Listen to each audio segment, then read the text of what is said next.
Hey everybody, welcome back to World History. Here we are again, talking about England. The last time I was with you, I mentioned how King James I from the Stuart dynasty had developed the King James Bible to kind of keep all the different religions happy in England, even though he himself wanted to be in charge of everything. Now, when James passed away, the son passed on to his firstborn son, King Charles I, still the Stuart dynasty. Now, James had passed on a feeling towards Charles that was a very Scottish kind of feeling, because he was Scottish. And that was, no matter what happens in the country, all kings have what they consider a divine right. That means that they get their power and authority from God, and nobody can argue with it. Charles soon realized that making laws wasn't going to be as easy as it was in Scotland, because he had to deal with Parliament, the elected body of officials that would vote on taxes and other things in England. Now, Charles was a real spendthrift. He knew how to spend money really fast, and the only way he could raise taxes is if he got approval from Parliament to vote on those taxes. And after years of battling with them and them putting conditions on the taxes, Charles decided, I'm done with Parliament. I shall not call them into session anymore. Now, there's a law in England that Parliament cannot meet unless it's called into session by the king himself. So Charles just refused to call Parliament into session for 11 years. All these members of Parliament were getting kind of antsy and wondering what was going to be the future of the country. King Charles was the ruler of England, but remember, he was also the king of Scotland, and at this time in history, England had control of Ireland as well. 11 years have gone by, and the king has been handling his finances kind of okay. But a rebellion stirred up in Scotland and a rebellion stirred up in Ireland at the same time. Charles needed money to raise an army to go fight both of these rebellions. So, after 11 years, Charles is forced to call Parliament back into session to vote on taxes so he can have money to raise the military expenses he needs for these rebellions. Once Parliament starts meeting, they don't just talk about the taxes, they start complaining about how bad Charles is running the country. And it doesn't take long for the general population to realize Parliament is not happy with King Charles. Through some sources, Charles figures out who the big troublemakers are in Parliament, and he narrows it down to 5 individuals that he just plans on arresting. So on one fateful day, he starts marching towards Parliament with an armed guard ready to disrupt their whole session and go in and arrest these 5 members of Parliament. Now, the king is not allowed to come into Parliament unless he's invited. He knows this, so he's breaking the law. Fortunately for these 5 members of Parliament, there was a boy in the street who ran in ahead of the king and said, "The king's coming right now. He's going to arrest you, and you." And so these 5 guys lit out the back door before the king arrived. When the king arrived, he came marching right in. He marched right up to the front of Parliament, sat down in the speaker's chair, and he said, "I'm looking for these 5 individuals." And they all said, "Well, Your Highness, they're not here." And he said, "So the chickens have flown the coop, eh? Well, I know where they are." And he marched back out. Well, Parliament has had enough with this king, and they do something very out of the ordinary. They declare war on their own king. And this is known as the English Civil War.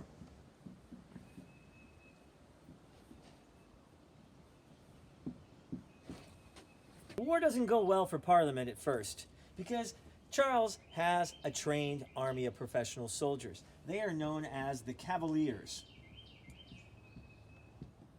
Parliament has to put together an army. They call their army the Roundheads because of the type of helmets they wore at that time. Parliament is losing battle after battle until this member of the House of Commons comes along and makes a suggestion. His name is Oliver Cromwell.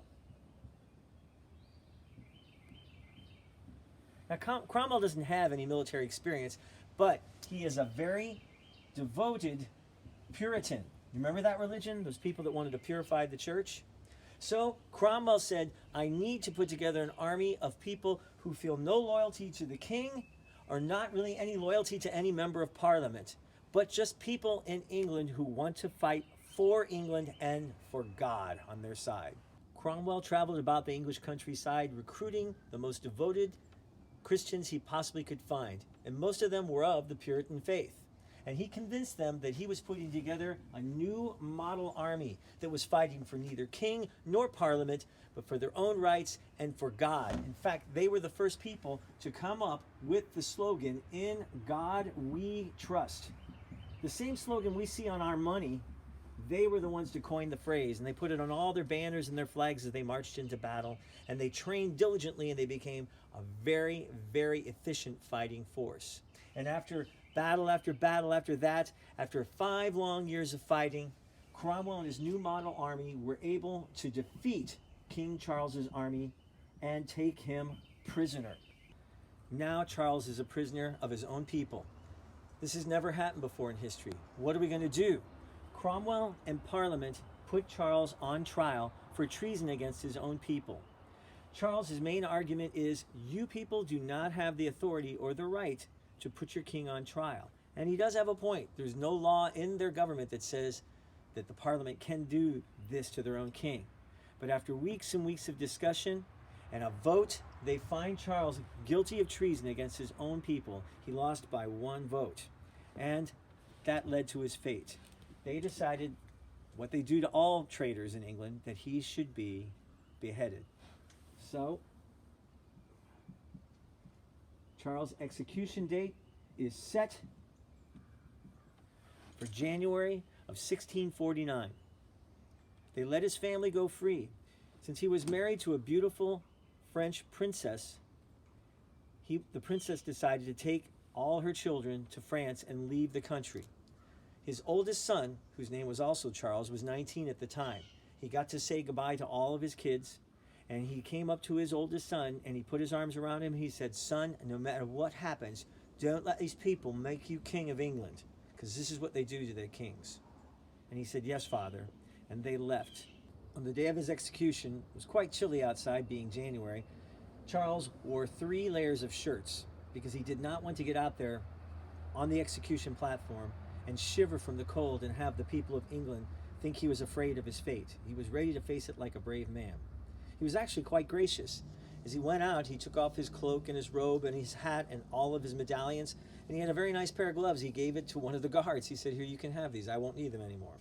And then he looked right at the executioner, the man who was going to chop his head off, and he gave one more pompous command as king. He said, "Now I'm still the king. I shall tell you when to drop the axe." He said, "My plan is I'm going to kneel here, I'm going to lay my head down, and I'm going to pray for a little while. But when you see me put my arms out to the side, that means chop away." And it was very dramatic. So he laid down, and then suddenly, and the axe fell, and his head hit the ground. The executioner picked up Charles' head and showed it to the crowd. The crowd didn't exactly know what to do. Should we cheer? Should we be happy? Should we be worried? What do we do now? It was kind of an awkward moment for the crowd. There was some applause, but they didn't really know what to think, because now their king was dead. Now who's going to lead them? This puts England in a very awkward position. The rest of the European nations think all the people of England are lunatic barbarians. They kill their own king. This has never happened before in world history, anywhere. Furthermore, Charles was the law and authority of the nation. And now there is no major law keeper, and crime starts to rise throughout England. Parliament is at its wit's end. They don't know what to do. They approached Cromwell, who had returned to his farm in the country, and said, "Oliver, why don't you be our next king?" He says, "Are you crazy? We just fought a huge war getting rid of the last king. I'm not going to be your king. I have no royal blood in my veins." So they said, "Well, we need law and order. And the army was so loyal to you. Could you bring them back and kind of maintain some law and order?" Cromwell agrees, but he's not going to be called king. He takes a new title. He calls himself Lord Protector of England.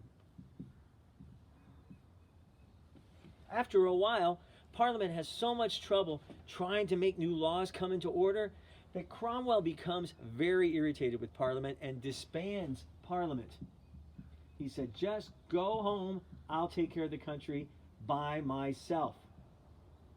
And in essence, he became the dictator of England at this time. He rules England for 11 years as dictator. the only time in their history where they don't have a king or a queen. And he said the problem with this country is you guys are not religious enough. So he implemented what he called Puritan laws across England, which meant no drinking alcohol, no gambling, no dancing. I'm sorry, I can spell. No sports, because sports leads to gambling. And no more theater, because that makes people have impure thoughts. Not a very fun time to be living in England. After 11 years of this Puritan laws that ruled over England, Cromwell passes away, and he thinks that this office is going to pass on to his oldest son. But Parliament immediately took action and marched their own little army into London and took over the government again. And so Parliament took control, and they immediately said, you know what we need? Another king. Where are they going to find another king? Where do you think? They went to France, and they found the oldest son of Charles I, the one had been told, don't let them make you king. And they offered the crown to him, and he said, yeah, I'll be king. And so he became King Charles II of England, otherwise known as the Merry Monarch. Why? Because he decided, I'm getting rid of all those stupid Puritan laws. We can drink, we can gamble, we can dance, we can do all the fun stuff again. And this part of history is known as the Restoration, because all the old laws were restored. Parliament was restored. The monarchy was restored. And England was a fun place to be again. Charles has more fun than anybody else. He parties hard. He spends tons of money. He has a lot of girlfriends. And he's got a wife. He can't get his wife pregnant, though, but he has no trouble getting other women pregnant. In fact, he had 20 bastard children in his life by other women. None of them are going to be eligible to take the throne from Charles. And when Charles dies, he has no son to take his place. Well, that's where we're going to end things today. I guess we're going to have to find out tomorrow, or the next time we get together, what's going to happen in world history. Thanks so much.